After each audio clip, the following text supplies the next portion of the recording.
Hello, everyone. This is Data-Driven Formula One with Patrick, Henz, and Ganna Pogrebna. Hi, Patrick. Hello, Ganna. Hello, all. Okay, exciting topic. Yep, it is Formula One Dynasties. And to clarify the topic, we are speaking here more about father and sons. We don't speak about brothers. In particular, remember we did in the past already 2 episodes about brothers, the famous Mexican brothers Rodriguez and the Brambilla brothers from Italy. So this will not be the topic, but we are practically focus on fathers and sons, maybe sometimes also uncles and nephews. Right, yeah. Okay, let's get to it. Okay. First, we start about the Martinis, and to add, we also mention Martini, the company, as a famous sponsor, because I think the Martini livery is one of the most famous Formula One designs we have. And this started back in 1972 with the sponsoring of a very small Italian team, Tecno. Then they went to Bernie Ecclestone's Brabham Ford, then later Brabham Alfa Romeo. Then they made a break of 1 year, and then had been sponsor of Lotus. Here, interesting dark green together with the Martini livery. And then they returned from 2014 to 2018 for Williams, as you can see also here on the photo. Right. Yeah, just wanted to remind everyone that we have a special on Italian companies sponsoring Formula One. So I believe Martini is one of those companies. Indeed. So if you're watching us on YouTube or Spotify, here you see some of the examples, starting on the left with the Tecno, and then the famous Brabham, which we have on as Martini Blanco or Martini Rosso. This is quite similar to the products themselves. And mentioned with Lotus, it was a nearly black, but more a dark green design together with Martini. Also looks very stylish. Then again, Martini Blanco with Williams, and also only very small. They also had been a sponsor for the Ferrari team back in 26. You see only the very small sticker on the front nose. Yeah, that's right. So it's kind of here the traditional green as well. And yeah, this is a very famous design for Lotus. Exactly. So again, Martini, quite a traditional Italian company, founded back in 1863. And the brand name has been given the American Martini, Vermouth, and gin cocktail its name, even if the earlier recipe already existed back from 1882. This is one of the explanations why martinis are called martinis, but it's not directly related to the brand name and the family. Yeah, that's right. And yeah, we probably also should mention here, like we did when we did a special on tobacco, that drinking and driving is not a good idea. Right. But nevertheless, yeah, alcohol companies just like tobacco companies have played a significant role in the development of Formula One, because there were quite a lot of sponsorships from alcohol companies, and yeah, Martini was one of them. Exactly. I mean, they never had the importance than tobacco, but there had been interesting sponsorships also in Formula One, like more hard alcohol, like Martini, or also some very few beer brands also had been Formula One sponsors. Less, honestly, than you would expect it, as you may assume a lot of people have their beer watching Formula One. For this, there are relatively few sponsorships, but nevertheless, there had been some. But again, this is not the topic for today's podcast. Yeah, that's right. Well, it's probably also because few teams actually accept these sponsorships, probably, for obvious reasons. Yep. Yeah. So anyway, why we have been talking about Martini, some kind of introduction, because today we speak about families, and we're starting with the Martinis, with Giancarlo Martini, born 47 and lived until 2013. And due to my best knowledge and investigation, he has no relation with the Martini company. Martini, I think in Italy, it's not a completely unusual name. The same, of course, as is valid for Ferrari, which is a quite common name in Italy. So, and most of them, they are not related to Enzo, for example. So, and Giancarlo Martini, he was driving Formula One, but never in the official Formula One championship. But he used, for example, as you can see on our page here, Niki Lauda's old Ferrari, and drove it in non-official Formula One races. Quite interesting. He's using the original Ferrari red, having a little black, and this little black has been also a little bit the signature color of Giancarlo Minardi, a name you may have heard of because later he was founder of the Minardi team. And exactly for that Minardi team, also his nephews, Pierluigi Martini, had been a driver later. So there had been this family relationship between Martinis and Giancarlo Minardi over the generation. Mm-hmm.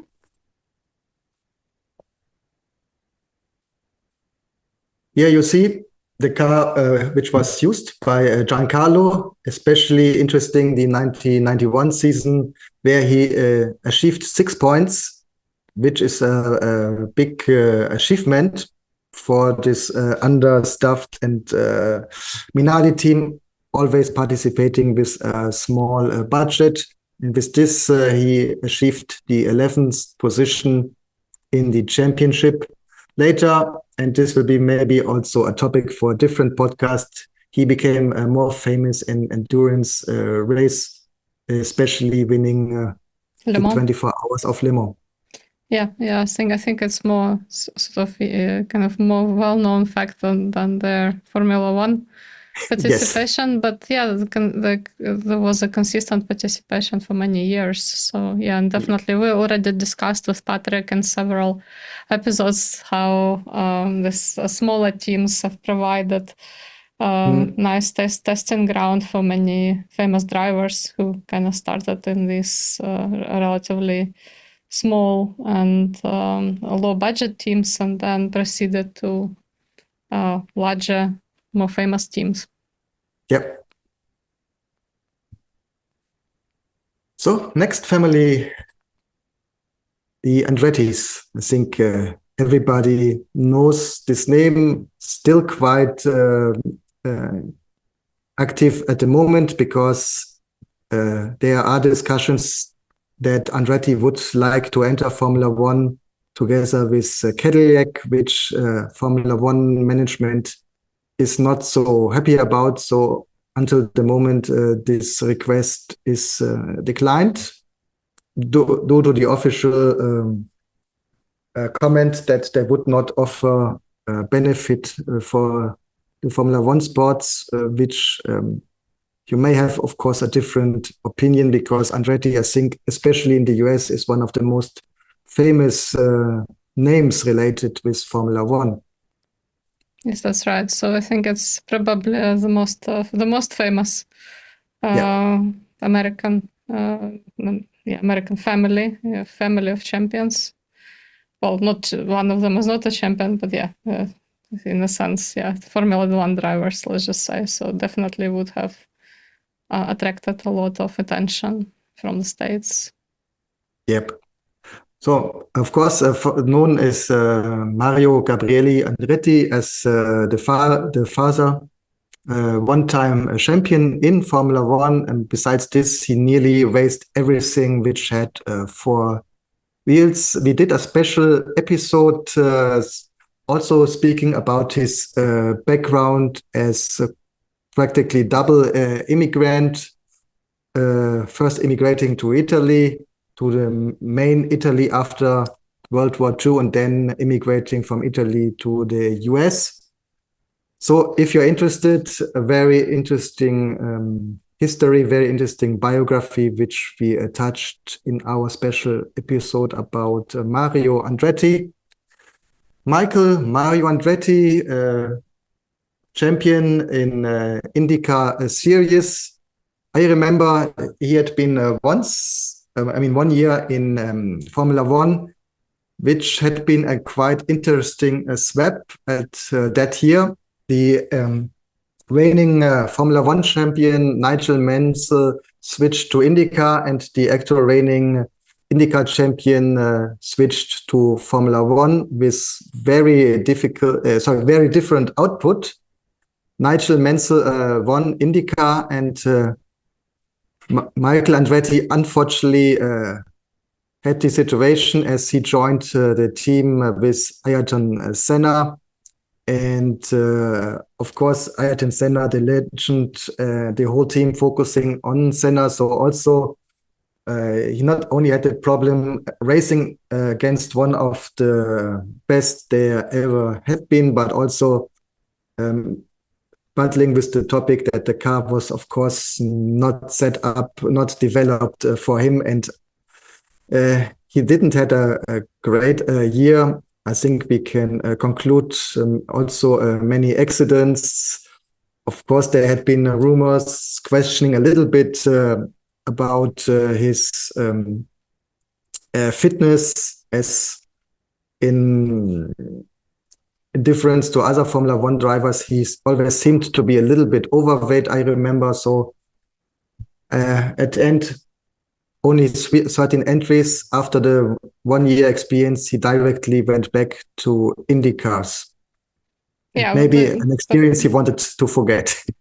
Yeah, but his IndyCar, I think, is very, very famous. And I think it's also Yes. what matters for the American audience. There are not that many Formula One fans in the United States, but definitely everyone is watching Indianapolis 500, or Yes. many people do. And yeah, so he won five of those. So it was very, very successful career in IndyCar. And, a 4-time winner of IndyCar series. So, definitely very, very talented driver and a team lead. And basically it's, it's just that I guess maybe he was kind of more used to maybe the American cars and the American racing circuits, which tend to be more kind of straight and oval rather than the like multi-turn circuits we have in Europe. Yeah, that's right. So nevertheless, I would like also to underline that his talent is much better than you only would conclude from his 1 year Formula One, which was really a year to forget. And another one, the hills. Yeah, this is probably like one of the two families that's always mentioned in sort of analysis of dynasties in Formula One. So yeah, Norman Gramhill and Graham Hill. We have a special episode about Graham Hill and Damon Hill, so father and son. And yeah, both had absolutely amazing careers in Formula One. Exactly. And here, father and son both had been champions. So this is really, I think, a dynasty where the talent had been also in the second generation, because Damon Hill was not only champion in Formula One, as not that much anymore in the 1990s, but as we saw various times, still in the 60s, he was first starting with motor cycle racing and had been quite successful there before he switched to Formula One. Yeah, you mean Graham Hill, right? Damon Hill was, No, Damon was Hill, only I born. meant. Oh, okay. Yeah, sorry, I meant Damon Hill. And also important, there had been a third champion, Hill, Phil Hill, but he was from the US and he had no family relation to Graham or Damon. Yeah, that's right. And yeah, I mean, we have a very detailed special on Graham Hill, which we encourage you to watch. Yeah, Yes. and we sort of discuss his career achievements there.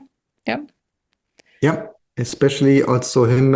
He had a very interesting biography. So even apart from just the Formula One results, I think very interesting episode. Yeah, I also want to say that obviously today our goal is also to determine the most successful dynasty. So we'll see who that is going to be at the end. Because I mean that's probably the most important, most interesting part here. Yes. Who is the family that kind of really surpasses everyone else in Formula One? Exactly, and of course this will be completely data driven.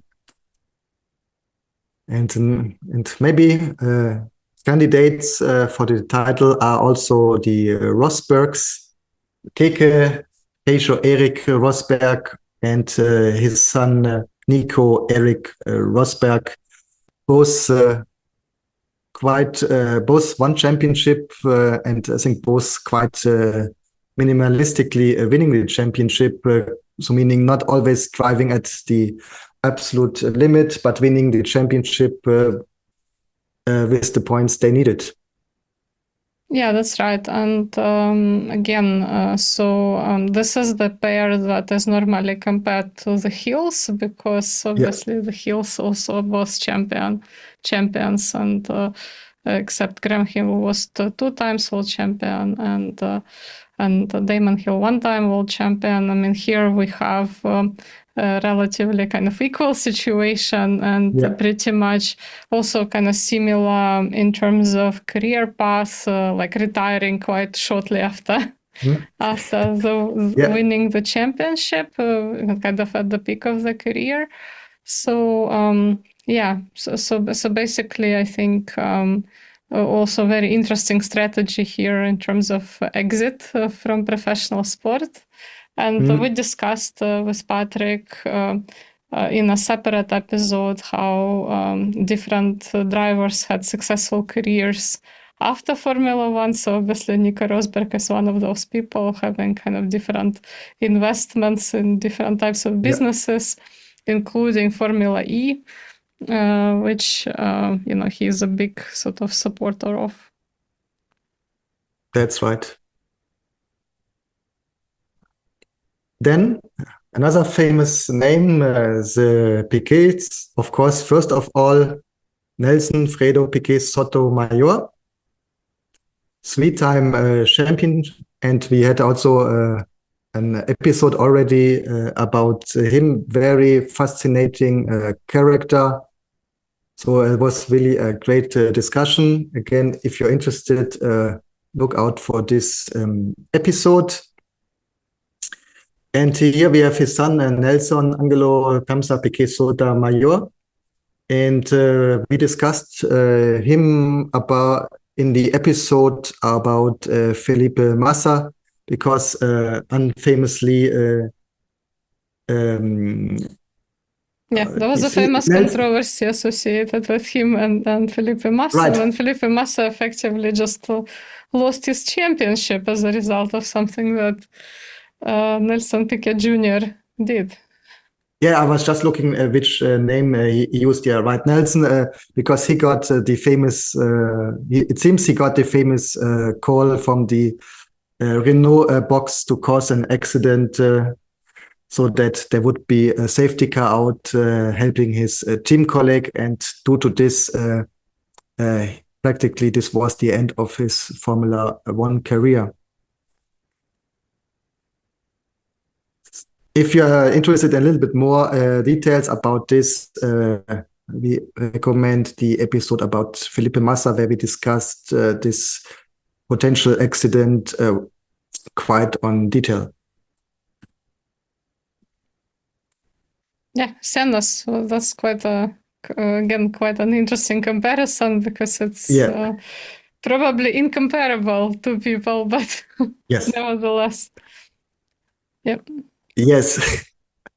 So far, we not did an episode about Senna, but slowly, as we are already in our annual episode in the end of the 80s, we already discussing the years where he is active. So soon, I think we will do an episode about Senna, and here we really have to think how to do this, because we have the famous Senna documentary. I don't know if it's still on Netflix, but later this year, and we recording in 2024, there will be a limited series about Ayrton Senna.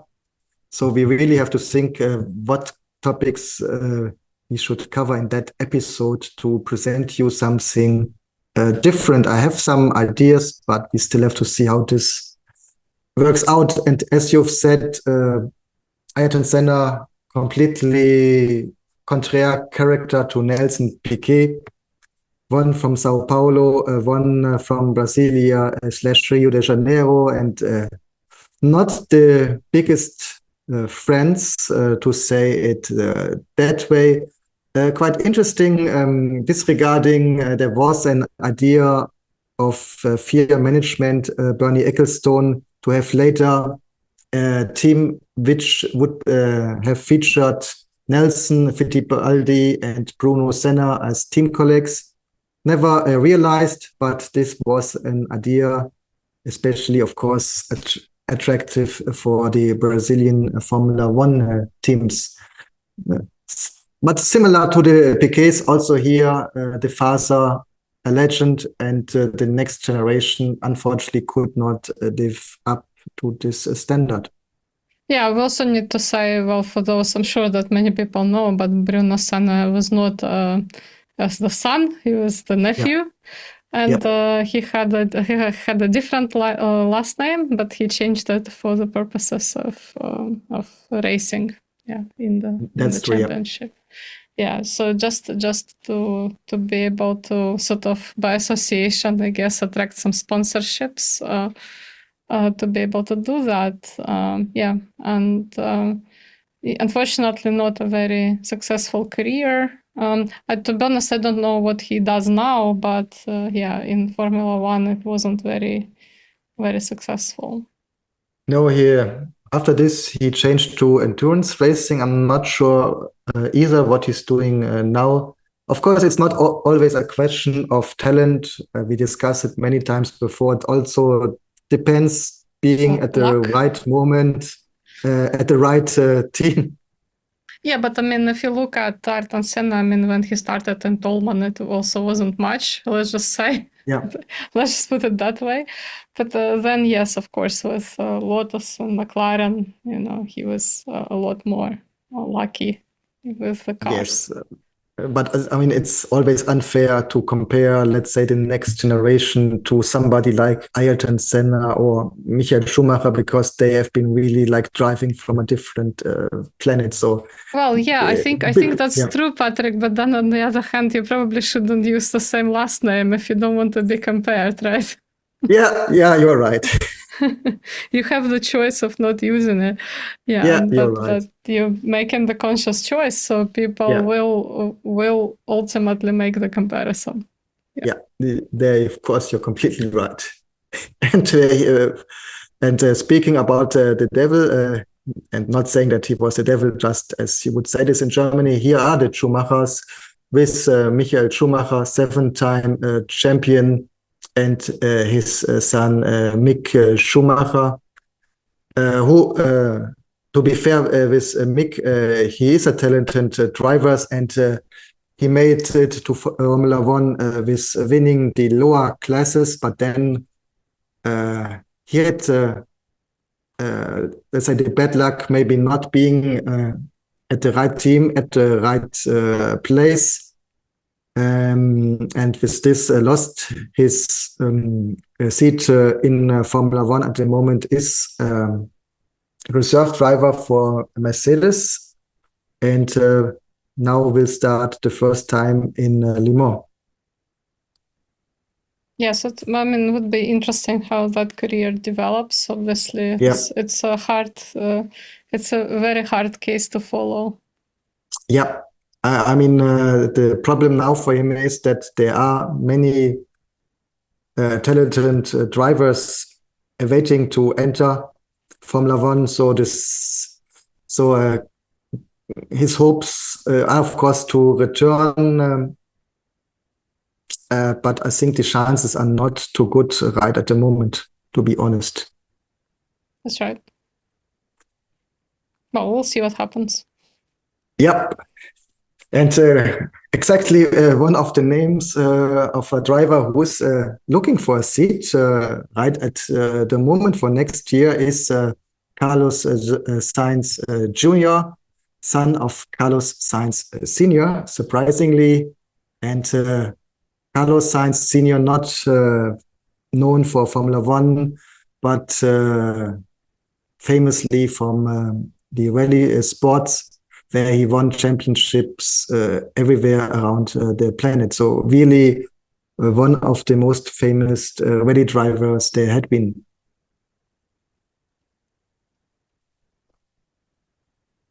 So we have to see where Carlos Jr. will end up, which could be Audi or could be somewhere else.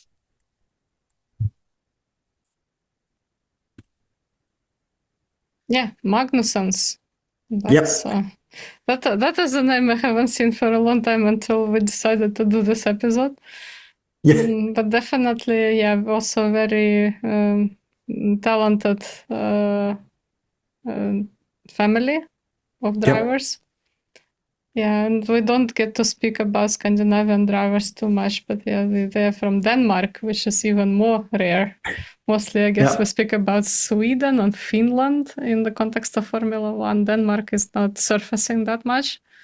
But yeah, it was very notable family. Yeah, both quite hard drivers, and never made it completely to the top, but again talented, and that's why both quite with singular successes from race to race, but only made it until say to the mid-level teams, unfortunately. And again, of course, also maybe they had been at the right team, but not at the right time, as of course McLaren, Renault are quite famous names. Yeah, that's right. So the McLaren cars were not at the best when these drivers have driven them, but nevertheless, there are some, like when we go to when we go to the seasons, there were some interesting stories that we can tell you about Magnussen, especially Jan Magnussen. Yeah, so there are definitely some cool things to say about him. Yeah, that's true. And Schumachers, and I think this is not that known dynasty, because we have, of course, the champion Jody Scheckter winning the 79 championship for Ferrari and being active at McLaren. He drove the famous six-wheeler at Tyrrell. So he gained the only victory for the six-wheeler. Great season for the quite small Wolf team before he joined Ferrari. So really somebody you remember a little bit in opposite to his son, Thomas Scheckter. He made it up to the IndyCar series and had been a test and reserve driver for the Jaguar team. Great big name, but the team was not that successful in Formula One, to be honest.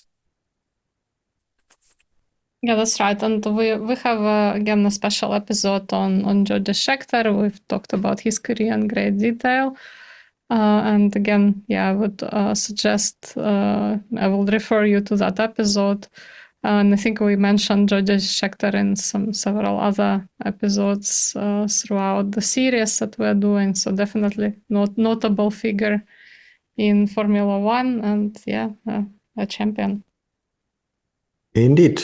From South Africa, which is also very rare. Right. We had interesting. We had even in the beginning of Formula One various years with the where the South African race Grand Prix had been part of the official agenda, but I think Joey Scheckter has been the only notable driver from this country. If I'm not forget somebody, but I think not. Speaking about speaking about champions, of course, the Verstappens, and I'm just thinking. I think from all the dynasties, this is the only example where the second generation have been more successful than the first one, or maybe also with the Magnussens. But here, of course, we have the extreme case. Max Verstappen, three-time champion, reigning champion, and most likely will win some more championships. And in opposite to this, Johannes Franciscus Verstappen, Jan Verstappen, also with the situation that he was in quite good teams, and I think he also had the talent and maybe could have reached a little bit more than he did. But for whatever reason, he never made it completely to the top. And for the reasons that he always has driven for relatively small teams. I think he never had a chance in a big team. Right, but for some reasons, maybe he never felt attractive for the bigger teams. I mean, of course, normally we have the situation that we have the fastest driver inside the fastest car. At least after some years, we had this with Ayrton Senna, and I think we can say this. We have this also with Max Verstappen as now 20. Yeah, Michael Schumacher also started in Benetton in a sense. Yeah, so yeah. Yeah. Indeed. And today he is the manager of his son, which also sometimes is in discussion, as he's really pushing his son a lot, and he's really quite hard in negotiations and quite motivated that his son is achieving the best he can do.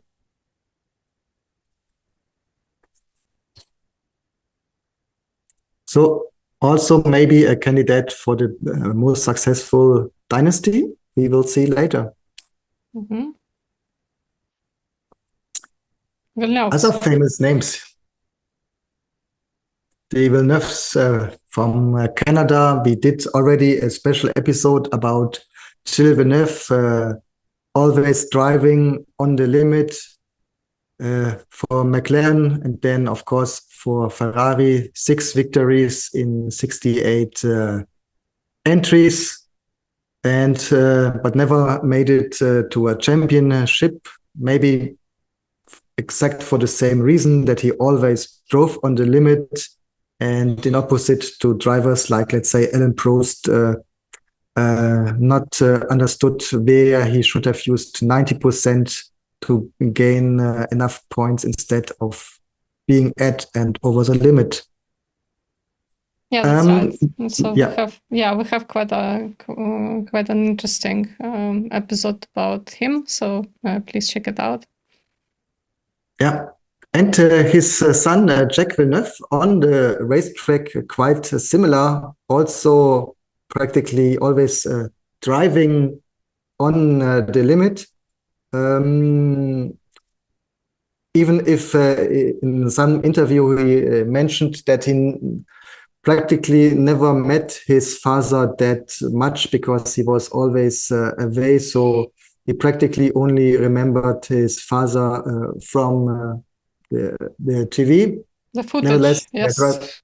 yeah, from the footage, nevertheless, the driving style very similar, but I think on the character they are very different.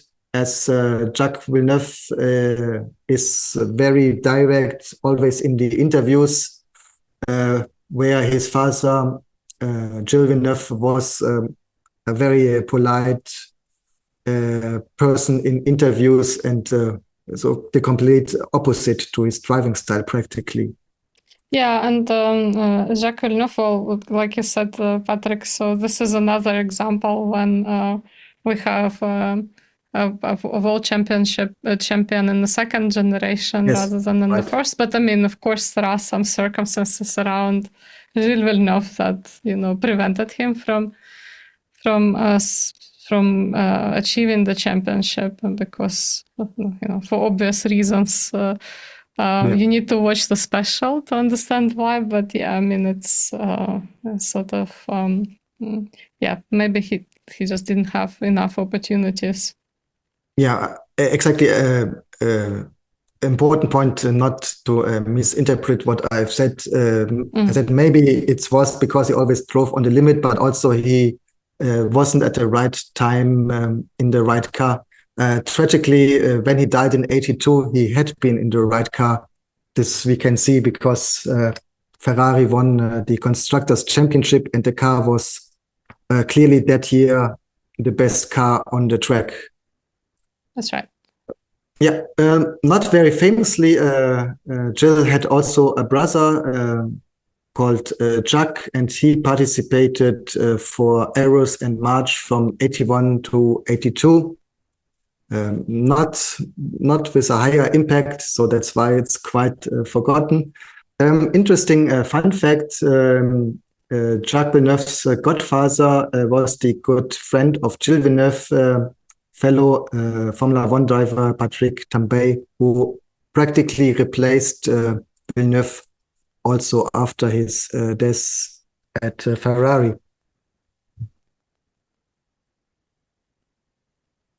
Another famous name, the Fittipaldis. Yeah, the Fittipaldis, and obviously, yeah, like I was saying before, kind of one of my favorite drivers is Emerson Fittipaldi. But you know, I think many people forget that Wilson Fittipaldi was an older brother of Emerson Fittipaldi, and he also participated in Formula One, and his son Christian Fittipaldi has participated as well. So I just want to say that, yeah, I mean, obviously, we're only talking about uncles and fathers, sons, and uncles. I mean, here we have the trio in a sense. So the Wilson Fittipaldi participated for Braham, and then basically had kind of his own team. And when we have a special episode on Emerson Fittipaldi, and I was telling Patrick how I think that Wilson Fittipaldi practically ended Emerson Fittipaldi's career, because Emerson Fittipaldi was two-time world champion when his brother said, okay, well, how about you just drive for this all-Brazilian team under the name of Fittipaldi? And then basically the car didn't perform very well, and yeah, he never recovered kind of from going to that team. So definitely, like an interesting dynamic there in this family. I think there could have been more championships for Emerson, but didn't happen. And then, yeah, so Wilson's son, Christian Fittipaldi, is again had several entries in Formula One for the Minardi team.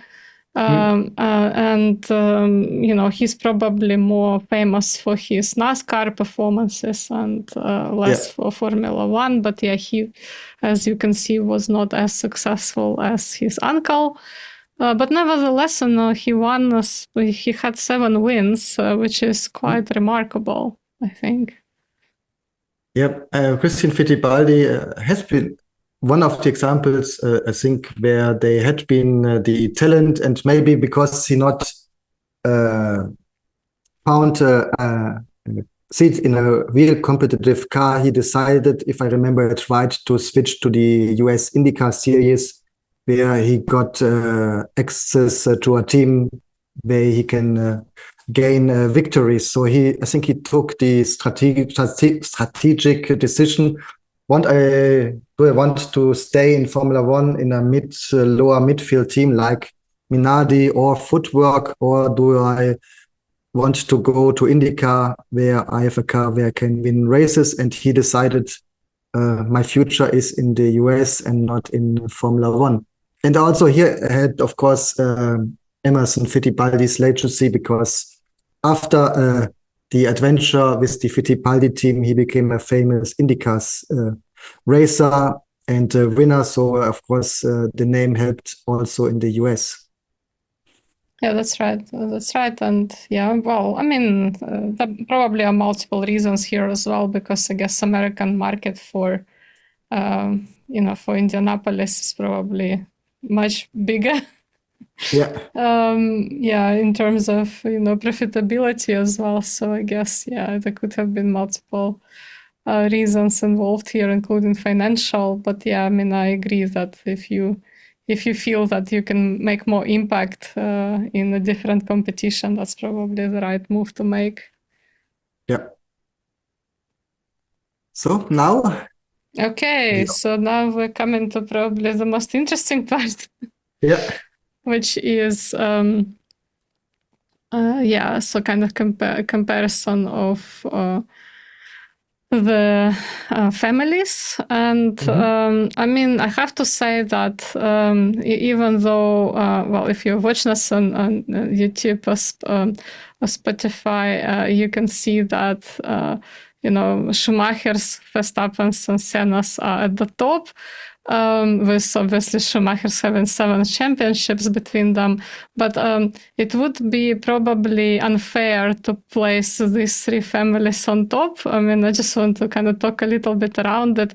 Yeah, if in terms of championships, we have Schumachers with 7 championships, Verstappen with 3, and Senna's again with 3. But if we look at kind of statistically, probably the most wins to entries would be Max Verstappen. But obviously, Michael Schumacher, no one has surpassed yet his achievement, and the Schumacher's family is looking good. However, I would say that if we look at actually families of champions rather than single champions, right, we probably need to say that it's between Rosbergs and the Hills.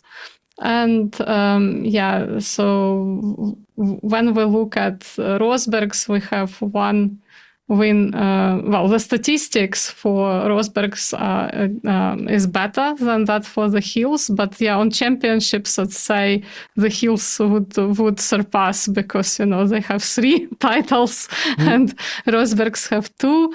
But yeah, I mean, if you just compare the statistics in terms of wins to entries, Rosbergs fare better. But it's just in terms of, it's also, you have to understand that it's not an equal opportunity here, because when Graham Hill was racing, there were fewer races a year, and there are multiple other things. But yeah, so my interpretation of this table is that I would say that I would put the Hills at the top with the 3 titles, 2 for father and 1 for son, then Rosberg's probably with 1 and 1, and then I would put Schumachers and Verstappens and Senna's probably. I mean, as a family, if we are not counting the totals, but counting the contribution of father and the son towards the kind of the overall family achievement. Yeah, but of course, if we're just counting the totals, it is what it is. It is what you see in the table with Schumachers kind of being on top. Yeah, I have to say that Germany looks really good in this table. Yeah. Yeah. So. Right, and I think a very good because I mean you prepared here the data and you already interpreted it in all the different ways. So if you let's say if you are in your favorite pub, and it's the complete same as if you would discuss who's the best Formula One driver of all times. Yes, of course, the numbers are there. It's pure statistics, but nevertheless. You can interpret it in this way, in that way, and in various ways. So depends how you want to interpret the question. You come to different results. Yeah, that's right. And I just want to say we probably will get some interesting remarks from people who have a different opinion. Yeah, we just want to say we do not offer any sort of, I mean, we have our favorites, of course, but yes. This is just what the data says. And, it's not necessarily like, you were not saying that, the Hills were the greatest drivers of all time. I mean, this is a matter of taste, I guess, and, and personal judgment. But it's just, looking at families, if we compare them, this is what we get. And you may agree or disagree with us. And yeah, by all means, please tell us if we've missed something. Maybe we missed a family. Like we always want to know and learn more from you guys. And yeah, all the comments, suggestions, and additions to, and maybe some, also constructive criticism is always welcome. Yeah, completely d'accord. All right. So with that, I guess we will say goodbye to you. Yeah, I just want to remind you that this is meant to be a podcast, not a YouTube, YouTube video. But we do the video because we want to show you the designs and the drivers, and provide you with a little bit more context. And so obviously Patrick and I, we just like it, and we do it just for our own benefit in the first place. But we always are ready to learn from the community. So please also subscribe and like the video and react to it, because obviously we need motivation to do more of these episodes. Yeah, that's true. Yeah, and thanks to Patrick, we are on a lot of different platforms. In video format, we are on YouTube and Spotify, and in podcast format, we are on, dozens, I think, of platforms. Dozens, right. Yeah, so thank you all for being with us, and let us know what you think. Yeah. Thank you.